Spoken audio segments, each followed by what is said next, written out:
Hello hello, আমি সৌমি। এরকম বৃষ্টি দেখলেই মনটা খাই খাই করে।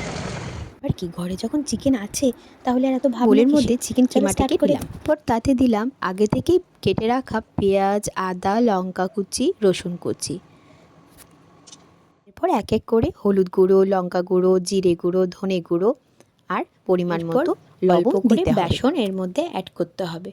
এবার মাখতে থাকো, তারপর যদি বেসন লাগে তো অল্প অল্প করে দিতে থাকতে হবে। খেয়াল রাখতে হবে যেন খুব শক্তও না হয়ে যায়, আবার খুব নরমও না হয়, যেন এরকম একটা শেপটা ভেঙে না যায় দেওয়া যায়। কোনোভাবে। তবেই তো না সুন্দর দেখতে হবে। আমি মোটামুটি যেমন পারি সেরকম শেপই একটু দিয়েছি, দেওয়ার চেষ্টা করেছি। তো যাই হোক, এগুলো ফ্রাই হয়ে গেলে গরমা গরম সার্ভ করে দেবো। এই বৃষ্টির ওয়েদারে এইরকম যদি মুচমুচে কারারা চিকেন কাটলেট পেলে কেমন হয় বলো তো? আমার তো কাটলেটগুলো রেডি হয়ে গেছে, তোমরা রেসিপিটা দেখে নিচ্ছ তো? এই রেসিপিটার খাটনিও কম আর খেতেও দুর্দান্ত হয়। টাইম পেলে একবার ট্রাই করে দেখতেই পারো। চলো tata, bye bye. Please like, comment and subscribe.